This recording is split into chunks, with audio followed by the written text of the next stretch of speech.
So I think the first thing I want to say is like I agreed with the professor earlier who spoke about this being about the general idea that genocide is unacceptable and Palestine must be liberated, and that these divestments in the grand scheme of things don't amount to much capital. But when you look at the top, I guess 20 or 30 universities, their endowments total over $500 billion. So it's important to be very clear about how much is at stake through our collective work. And so, like, beginning with that, I think the second thing is yes, arrests are very key and arrests are very important, and they do a lot to escalate. But with us at Columbia now, what has happened is we have had 200 arrests and 200 disciplinary charges, and the university has tried to fast track expulsions of over 50 students. And so, for us being at capacity with organizing, with them shutting down the campus, with us not having resources to be able to move as quickly as we have been moving, it has put all of our organizing at a much slower pace. And so the key is to be strategic with arrests. Know when arrests are going to help your momentum. Know when you have capacity to deal with the aftercare and the jail support, and put that first and foremost in your organizing and in your decision making before you decide to escalate towards arrests. So that's one thing we learned that I hope is useful and helpful to everybody. Beyond that, I think it's also a question of know which media to speak to. A lot of media will frame everything you're doing in a particular way. And so if you pre-screen, if you vet, if you know who's worth speaking to, you can save yourself a lot of time and a lot of energy because a lot of them do not have the right intentions. So not all media is good media is another thing. Um, for us, it's also a question of how do we deal with different politics in our coalitions. People have very different politics. People are anarchists, people are communists, people are sometimes a little bit liberal. And so we have to be able to create a clear political line within our coalitions. And that depends a lot on political education. Why does a certain political line make the most sense? Why must we be unified around it? And why is that so key to our safety? Our safety matters because when the NYPD comes in with batons and flash bombs and they throw people downstairs and a gunshot goes off, politics of total nonviolence, totally like working toward not defending yourself and just trying to barricade with bodies means people will be hurt. It means people will be violated, and it means a lot of people will have very, very different kinds of aftercare that are multi-layered.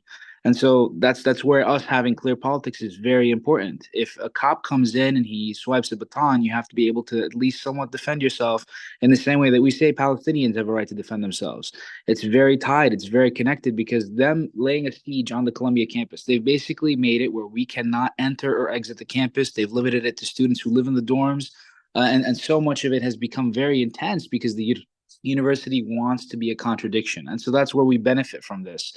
They want to say we are a liberal university that cares about knowledge and education and knowledge production, but we also will call the NYPD at a moment's notice to be able to shut everything you're doing down. And so that contradiction is untenable. And so we know that and they know that, but they think they can get away with it because they're going to arrest us every time we do something. And what's happened now is we have been very, very capable of being able to work through that and to make the university look horrible. There's a meme page of the university president now that is ridiculing her left and right, and it's become something that's been beautiful. Honestly, it's been the same as at all of your campuses. They threatened the National Guard on us, and 3,000 students came out to defend the camp.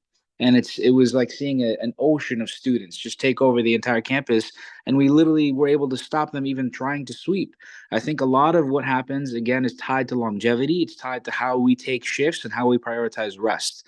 If everyone is working for 72 hours straight and no one is taking rest, people are going to be burnt out and they're not going to be able to return the camp to defend the camp. So it's literally intentionally scheduling rest so people can return energized and keep the work moving, because if everyone is on full like capacity all the time, there will be burnout, there will be mistakes made, there will be things that are problematic.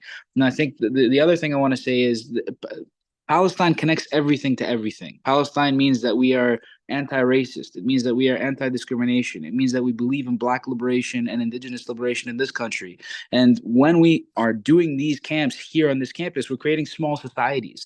We have libraries, we have small theaters, we have everything that was happening in Tahrir Square in 2011. That's the tradition we take from. We take from 1968 as well. These are very powerful, very critical traditions that allow us to build on what happened, but it's also different in that in 1968 they were fighting their universities and maybe their cities and towns. We are fighting capitalism.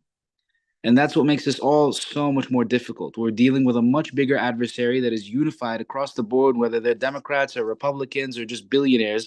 They all care about stopping us.